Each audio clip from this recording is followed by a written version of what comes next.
രാജ്യത്തെ വ്യാജ ബോംബ് ഭീഷണിയിൽ മൈസൂരു സ്വദേശി ശ്രീനിവാസ് ലൂയിസ് അറസ്റ്റിലെന്നാണ് വാർത്ത.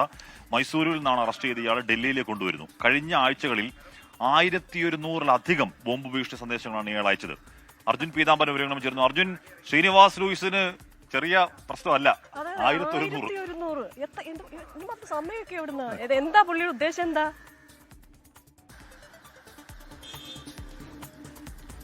Ashmi, Christina, good morning. ഈ ശ്രീനിവാസ് ലൂയിസിന് ചില മാനസിക പ്രശ്നങ്ങളുണ്ട് എന്നുള്ള കാര്യം തന്നെയാണ് പോലീസ് അറിയിച്ചിരിക്കുന്നത്. പക്ഷേ വളരെ ഗൗരവമുള്ള കേസാണ്. അതുകൊണ്ട് കാര്യമായിട്ട് തന്നെ ചോദ്യം ചെയ്യൽ ഉണ്ടാകും. ഡൽഹിയിൽ എത്തിച്ച ശേഷമായിരിക്കും ചോദ്യം ചെയ്യൽ ഉണ്ടാവുക. പക്ഷേ ആഴ്ചകളോളം ബോംബ് സ്ക്വാഡിന്റെയും പോലീസിന്റെയും എല്ലാം തന്നെ ഉറക്കം കളഞ്ഞ ഒരു വ്യക്തിയാണ് അവസാനം കഴിഞ്ഞ ദിവസം മൈസൂരിലെത്തി ഡൽഹി പോലീസ് പിടികൂടിയിരിക്കുന്നത്. ഇയാളെ പ്രാഥമികഘട്ടമായി ഒന്ന് ചോദ്യം ചെയ്തിരുന്നു മൈസൂരിൽ വെച്ച്.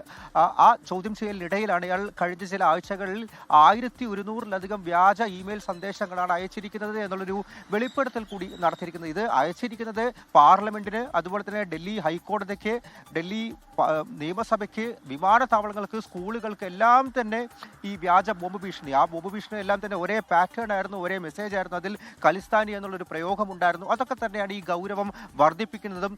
ഡൽഹിയിൽ എത്തിച്ച് ആദ്യം ഡൽഹി പോലീസ് ചോദ്യം ചെയ്യും, പിന്നീട് മറ്റ് അന്വേഷണ ഏജൻസികളും കൂടി ചോദ്യം ചെയ്യും എന്നുള്ളൊരു വിവരം തന്നെയാണ് ലഭിച്ചിരിക്കുന്നത്.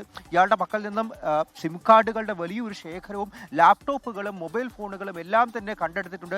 അതൊക്കെ തന്നെയാണ് മറ്റെന്തെങ്കിലും ദുരൂഹത കൂടി ഈ ഒരു സംഭവത്തിന് പിന്നിൽ, ഇയാളുടെ പ്രവർത്തികൾക്ക് പിന്നിൽ ഉണ്ടോ എന്നുള്ള കാര്യത്തിന് പോലീസിന് ഇപ്പോൾ സംശയം തോന്നിയിരിക്കുന്നു. വളരെ വിശദമായി ഇയാളെ ഈ ഡൽഹിയിൽ എത്തിച്ച് ചോദ്യം ചെയ്യാൻ വേണ്ടിയിട്ടുള്ള തീരുമാനത്തിലേക്ക് പോലീസ് കടക്കുന്നതും അപ്പോഴും മാനസികമായിട്ടുള്ള ചില പ്രശ്നങ്ങളുണ്ട് എന്നുള്ള കാര്യം കൂടി പറയുന്നുണ്ട്. ഇയാൾക്ക് അമ്മ മാത്രമാണുള്ളത്. ഇയാളെ വാടക വീട്ടിൽ നിന്നാണ് മൈസൂരിൽ നിന്ന് പിടികൂടിയത്. അമ്മ മാത്രമാണുള്ളത്. മറ്റു ബന്ധുക്കളായിട്ടൊന്നും തന്നെ ഇയാൾക്ക് വലിയ ആശയവിനിമയോ ബന്ധമോ ഒന്നും തന്നെ ഇല്ല എന്നുള്ള കാര്യം കൂടി പറഞ്ഞു. അങ്ങനെ അന്തർമുഖനായിട്ട് ജീവിച്ചുകൊണ്ടിരുന്ന ആളാണ്. പക്ഷേ ഇത്തരത്തിൽ ചില പ്രശ്നങ്ങൾ, കുഴപ്പങ്ങൾ സൃഷ്ടിച്ചു വെക്കുകയായിരുന്നു. അത് രാജ്യത്തുടനീളം വലിയ പരിഭ്രാന്തിയാണ്. വ്യാജ ഭീഷണിയാണെങ്കിൽ പോലും പോലീസ് എത്തുന്നു, പരിശോധന നടത്തുന്നു. സ്കൂളുകൾക്കാണെങ്കിൽ വിദ്യാർത്ഥികൾക്കെല്ലാം തന്നെ രാവിലെ സ്കൂളുകളിലേക്ക് എത്തുന്ന വിദ്യാർത്ഥികൾക്കാണ് അവധി പ്രഖ്യാപിക്കേണ്ട അവസ്ഥയെല്ലാം തന്നെ വരുന്നതും.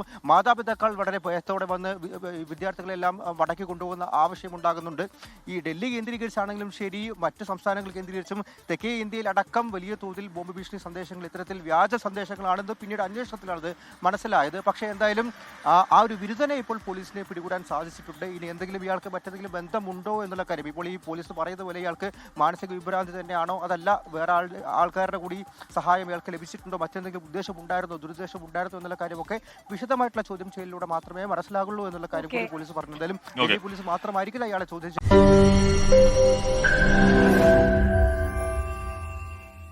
ലോകത്തെവിടെയായാലും ഏത് സമയത്തും 24 വാർത്തകളും ഓഗ്മെന്റഡ് റിയാലിറ്റി പാക്കേജുകളും എക്സ്പ്ലെയിനറുകളും വിശദമായി കാണാൻ ഞങ്ങളുടെ യൂട്യൂബ് ചാനൽ നിങ്ങൾക്ക് സബ്സ്ക്രൈബ് ചെയ്യാം.